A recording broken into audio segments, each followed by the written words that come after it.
কি? রুকায়াতুন শব্দের বহুবচন।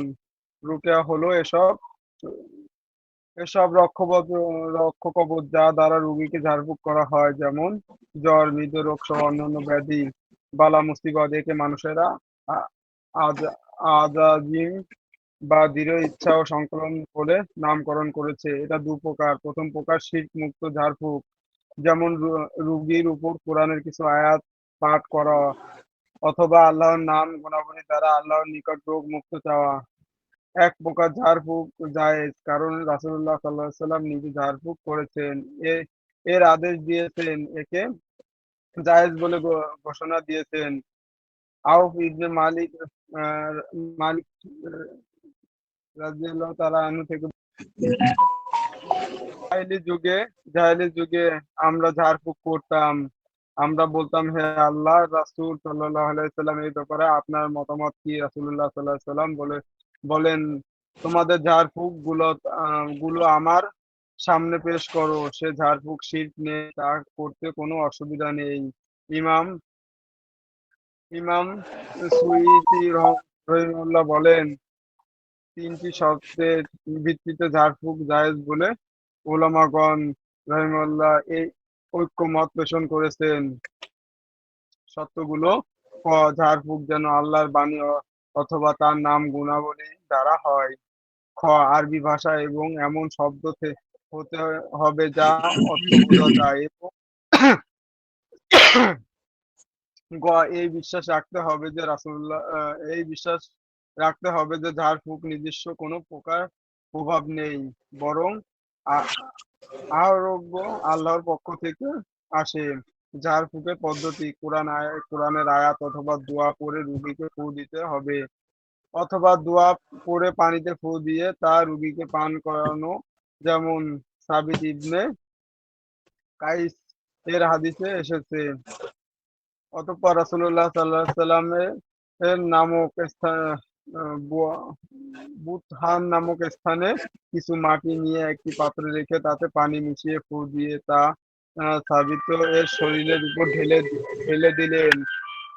দ্বিতীয় প্রকার ঝাড়ফুঁক শিরক মুক্ত ঝাড়ফুঁক। এই প্রকার ঝাড়ফুঁকে গায়রুল্লাহ আল্লাহ ব্যতীত অন্য সহযোগিতা নেওয়া হয়, গায়রুল্লাহর নিকটে প্রার্থনা, ফরিয়াদ ও আশ্রয় চাওয়া হয়, যেমন কি ফেরেশতা, নবীগণ নবীগণ আলাইহিস সালাতু আসসালাম এবং সৎ ব্যক্তিগণ দ্বারা ফু করা। উল্লেখিত গায়রুল্লাহ আহ্বান করা হয় বিধান তা শিরকের আকবার বা বড় শিরিক। দ্বিতীয় প্রকার ঝাড়ফুঁক অনেক সময় অনাবি ভাষায় অথবা এমন শব্দাবলী দ্বারা করা হয় অর্থ বোঝা যায় না। এই প্রকার ঝাড়ফুঁকে অজান্তে শিরক বা কুফরি প্রবেশ ভয় রয়েছে বিধায় তা নিষেধ। খ, তাবিজ কবজ। তাই তাইমি অর্থের অর্থ তাবিজ কবজ। এটি আহ, তামিমাতু শব্দের বহুবচন। এটা এমন জিনিস যা বদ নজর থেকে বাঁচার জন্য শিশুদের গলায় ঝুলানো হয়, কখনো তা বয়স্ক পুরুষ ও নারীর গলায় লটকানো হয়। এটা দুই প্রকার। প্রথম প্রকার তাবিজ কবজ, যা কোরআন দ্বারা করা হয়। এই পদ্ধতি হলো একটি কাগজে কোরআনের কোনো আয়াত বা আল্লাহর নাম ও গুণাবলী লিখে রোগ মুক্ত আশায় গলায় ঝুলানো হয়। এই প্রকার তাবিজের ক্ষেত্রে আলেমগণ দুইটি মত পোষণ করে। প্রথম মত, এই প্রকার তাবিজ ঝুলানো জায়েজ। আব্দুল্লাহ ইবনে আমর ইবনে আস রাদিয়াল্লাহু তাআলা আনহু এর মত পোষণ করেছেন। আয়েশা রাদিয়াল্লাহু তাআলা আনহুমা থেকে তা বর্ণিত হয়েছে তার ভাবে এই মতের পক্ষেই আবু জা আবু জফর আবু আবু জাফর আল-বাহির ও ইমাম আহমদ ইবনে হাম্বল রাহমাতুল্লাহ আলাইহি তার এই বর্ণিত বর্ণনা এমনই মত দিয়েছে। আর যে সকল হাদিসে তাবিজ কবজ ব্যবহার করা হয়েছে তা শিরক সাব্যস্ত বলে তা উল্লেখ করেছে, অর্থাৎ তাদের নিকটে শিরক সম্বলিত তাবিজ ব্যবহার করা জায়েজ নয়। যে তাবিজে শিরক নেই তা ব্যবহারে কোনো অসুবিধা নেই, এই হলো তাদের সিদ্ধান্ত। দ্বিতীয় মত, তাবিজ কবজ ব্যবহার করা নাজায়েজ। এই সিদ্ধান্ত হলো আব্দুল্লাহ ইবনে মাসুদ ও ইবনে আব্বাস, হুযায়ফা, ইকবা ইবনে আমির এ ইকাম ইকাইম ইকাইম রাদিয়াল্লাহু তাআলা আনহুম। তাবিঈগণের একটি দল, তাদের মধ্যে রয়েছে আব্দুল্লাহ ইবনে মাসউদ, সহচরবৃন্দ ইমাম আহমদ ইবনে হাম্বল রাহিমাহুল্লাহ। তার এক বর্ণনার মতে তা অনেক অনুসারী ও মতকে পছন্দ করেছেন। এই এই পরবর্তী উলামাগণ তারা আব্দুল্লাহ ইবনে মাসউদ রাদিয়াল্লাহু তাআলা আনহু হতে বর্ণিত হাদিস দ্বারা প্রমাণ পেশ করেছেন। রাসূলুল্লাহ সাল্লাল্লাহু আলাইহি ওয়াসাল্লাম বলেছেন, ঝাড়ফুঁক, তাবিজ, কবজ ও জাদুটোনা ব্যবহার করা নিষিদ্ধ। শিরক, তেলাওয়াত, এটা এমন কিছু জাদুমন্ত্র যা তাবিজ কবজ বা স্বামীর হৃদয়ে স্ত্রী ও স্ত্রীর হৃদয়ে স্বামীর ভালোবাসা সৃষ্টির উদ্দেশ্য তৈরি ও ব্যবহার করা হয়। তিনটি কারণে দ্বিতীয় মত সঠিক ও বিশুদ্ধ। এক, তাবিজ কবজ আহ, আহ, নিষেধাজ্ঞ সম্বলিত হাদিসটি ব্যাপক, আর এই ব্যাপকতার খাস নির্দিষ্ট করে এই বিপরীতে কোনো হাদিস বর্ণিত হয়নি। দুই, অবৈধ তাবিজ কবজ চালু হওয়ার পর বন্ধ করতে দ্বিতীয় মতটি বড় সহায়ক। তিন, কোরআন দ্বারা তাবিজ কবজ করা হলে যে ব্যক্তি তা ঝোলায় সে পেশাব পায়খানা সহ অন্য নাপাক স্থানে তা বহন করার ফলে কোরআনের অবমাননা করে, অথচ কোরআনের অবমাননা করা হারাম। দ্বিতীয় প্রকার তাবিজ কবজ, কোরআন ছাড়া অন্য কিছু মানুষ কোনো অঙ্গে ঝোলানো, যেমন দানা জাতীয় পুঁতি বা তাবিজ, হাড়, কড়ি, সুতা, জুতা, লোহা, কাঁটা, শয়তান, জিনদের নাম সমূহ, বিভিন্ন তন্ত্র মন্ত্র, এরূপ তাবিজ কবজ সম্পূর্ণ হারাম ও শিরক। কারণ এ ব্যক্তি নিজেকে আল্লাহ তাআলা তার নাম ও গুণাবলী এবং আয়াত ব্যতীত অন্যের সাথে নিজেকে সম্পৃক্ত করেছে। এই প্রসঙ্গে হাদিস বর্ণিত হয়েছে।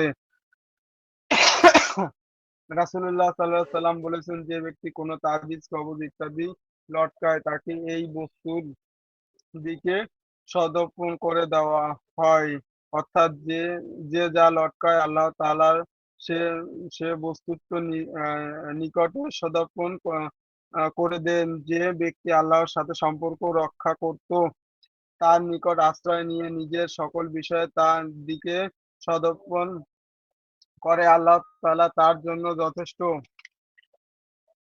যথেষ্ট হবে। সকল দূরত্ববর্তী বিষয়কে তার কাছে করে দিবেন এবং সহজ করে দিবেন।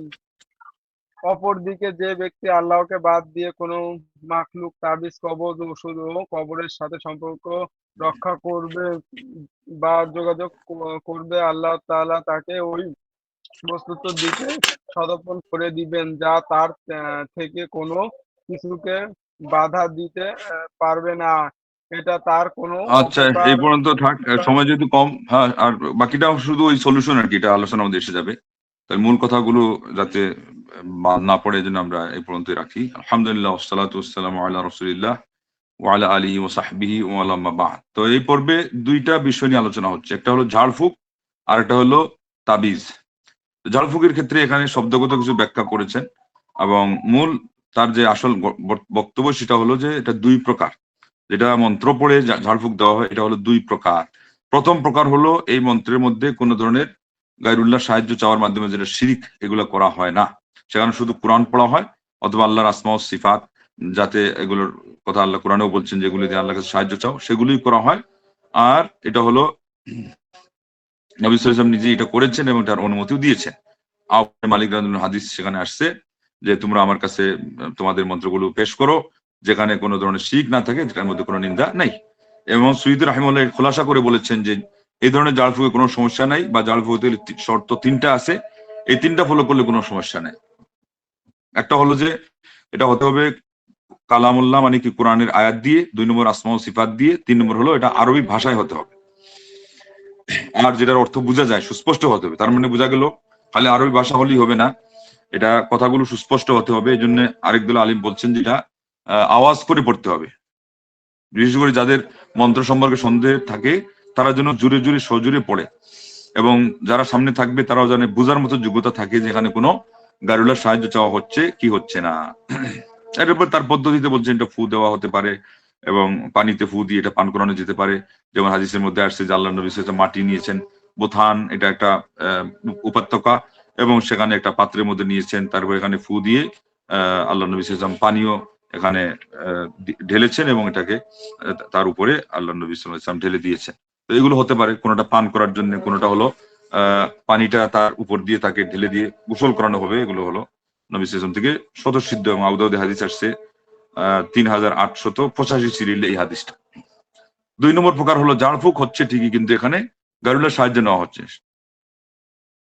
যেমন ওদের কাছে আর্তনাদ করা, ওদের আশ্রয় চাওয়া। তার উদাহরণ হচ্ছে জিনের নাম ধরে, অনেকে ভূতের নাম ধরে এগুলো করে, কেউ ফিরিস্তাদের নাম ধরেও সাহায্য চায়, এটাও কিন্তু শিরিক। যেমন আমাদের সমাজে অনেক তাবিজে লেখা থাকে জিব্রাইল, মিকাইল, ইসরাফিল, আজরাইল, অথচ আজরাইল তো সাহাবী ফিরিস্তার নামও না, উনি মালাকুল মউত। এখানে 2 ভুল হলো। আবার চায়ের খলিফার নামও লেখা আবু বকর, ওমর, ওসমান, আলী রাদিয়াল্লাহু তাআলা আনহু, অথচ এটা সম্পূর্ণ কি গায়রুল্লাহর সাহায্য চাওয়া। তো এটা সঠিক নয়, এটা হলো বড় শিরিক। অথবা আরবি ভাষা ছাড়া অন্য ভাষায় হয় যেটার অর্থ বোঝা যায় না, এখানেও সন্দেহ আছে যেখানে কুফরি এবং শিরকি ঢুকে যেতে পারে। অতএব এই যে এটাও নিষিদ্ধ। এরপরে আলোচনা হয়েছে তাবিজ নিয়ে। তাবিজ যে জিনিসই লটকানো হয় বুঝতে হবে এটা দানা হোক, গোটা হোক, নেকড়া হোক, সুতা হোক, তারপরে বেল্ট হোক, তারপরে বালা হোক, রিং হোক, যা কিছু বর্তমানে এগুলোর তো শেষ নাই, রূপরেখার শেষ নেই। এই সবগুলো হলো তাবিজের ভিতরে শামিল।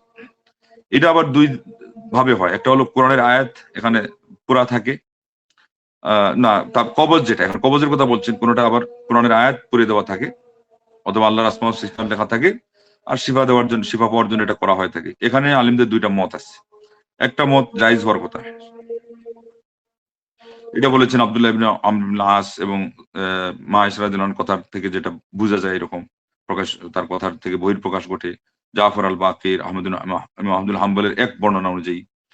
এবং তারা ওই নিষেধের হাদিসটাকে নিয়েছেন তাইলে ওই ব্যাখ্যায় যে যেখানে এই মন্ত্রগুলো থাকে নিষিদ্ধ মন্ত্র, অতএব এখানে যেহেতু কোরআনের আয়াত আছে, আল্লাহর আসমা ওয়া সিফাত আছে, তাইলে এখানে তারা এটাকে প্রযোজ্য বলে মনে করেন না।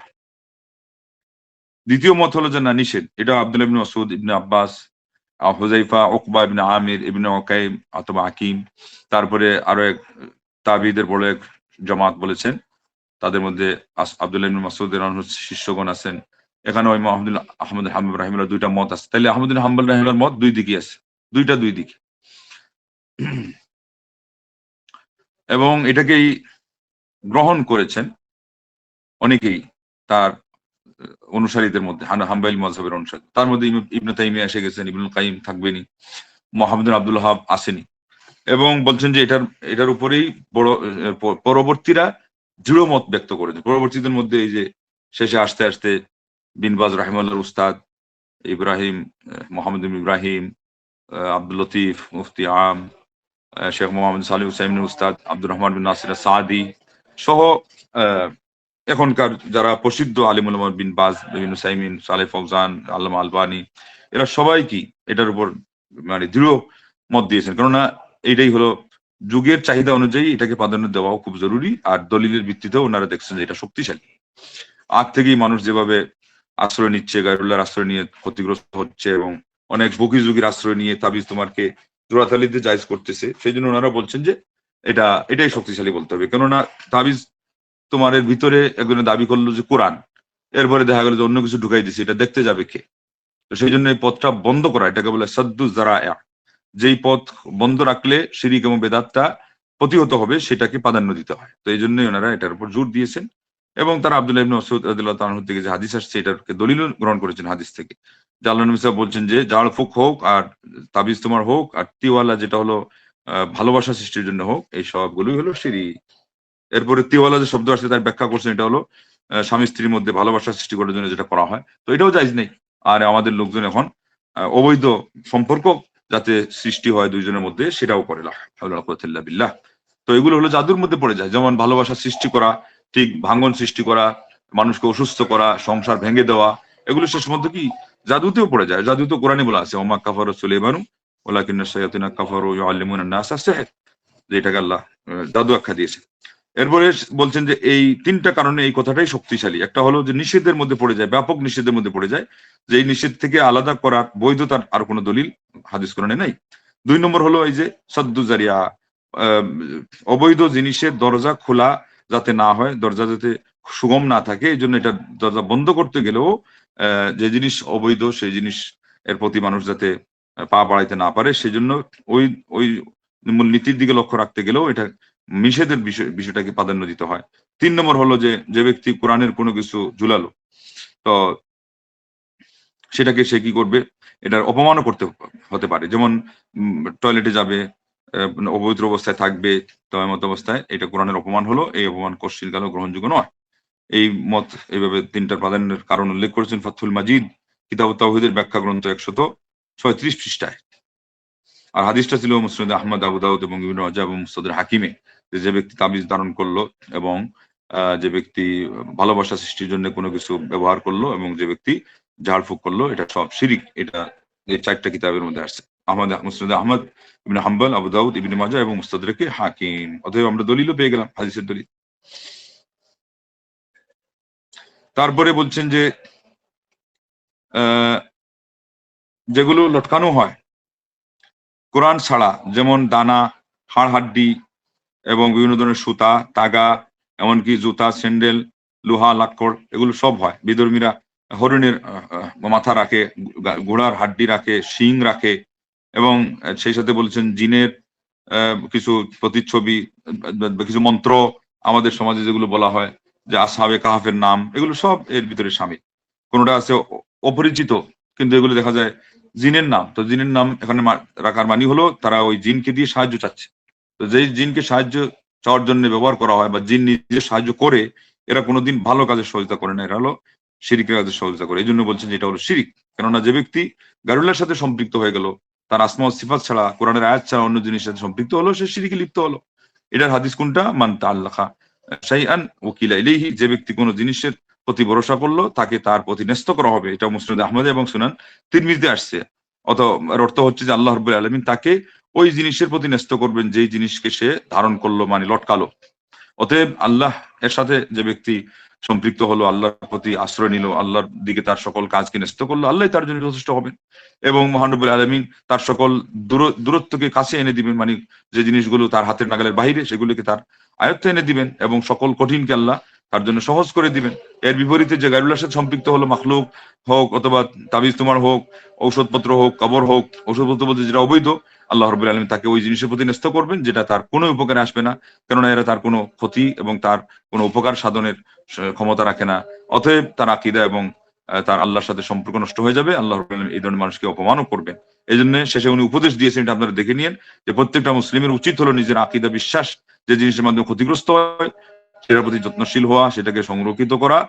এমন এমন বেদাতি, এমন কোন সেই কবিরাজ এদের দিকে না যাওয়া, যারা রোগের চিকিৎসার নাম করে তারা শেষ মতো মানুষের কি করে অন্তরকে, আকীদাকে তারা রোগাক্রান্ত করে ফেলবে। এবং আল্লাহ রাব্বুল আলামিনের উপরে ভরসা করার মাধ্যমেই তিনি বলছেন যে এই জিনিসগুলো থেকে মানুষ বিরত থাকতে পারে।